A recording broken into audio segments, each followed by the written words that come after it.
So we are going to see variables in Python.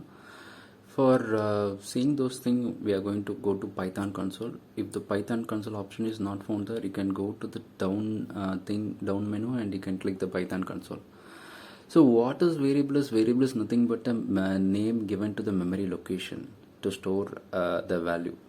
So for further use inside the program, we are storing that value inside that variable.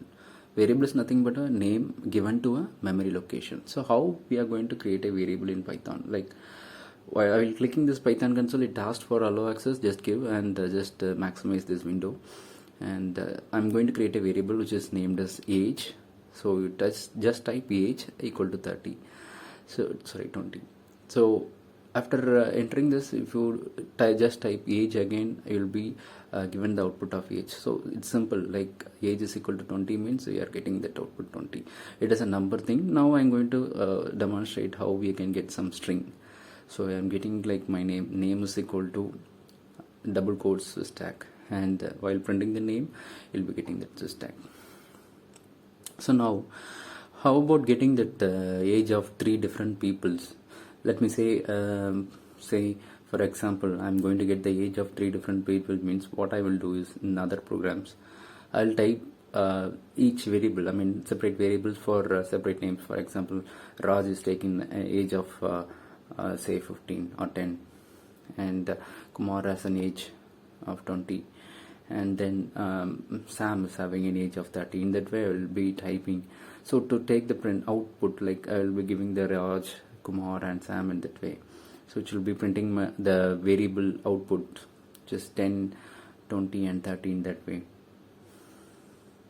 So instead of giving separately, Python has its own feature which is called as a multiple assignment. So in the previous thing, we can see that the Raj is given a value, Kumar is given a value and Sam is given a value.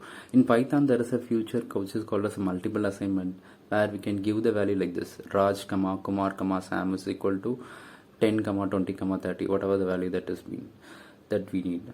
See, the value has been perfectly assigned to that variables, Raj, Kumar and Sam. So in single statement itself, we can pass this multiple value. So what about like if all 3 persons are having the same age, like Raj, Kumar and Sam are having, if suppose they are having the same age, we have some different multiple assignment, which is like Raj is equal to Kumar, which is equal to Sam, which is equal to some age. Let me say it is 15. So now also, like while printing printing the variable, will get the value exactly as 15. So this is one type of assignment which is called as a multiple assignment is allowed in Python. So it differentiates from other language this way. Supposing you say if I want to get a string and a number in the same line, what I have to do is I would like to assign like this. This is name comma age. Name is one variable and age is another variable, which is equal to double quotes. Since name, I'm going to get my name, and age I'm going to pass a number. So we have to pass in this way. So just as an example. So I hope you understand this concept of creating a variable. We'll see one by one, like looping concept, that is branching statement and other complex structure of Python. Thank you. Like if you have any doubts, just post in the comment. Thank you.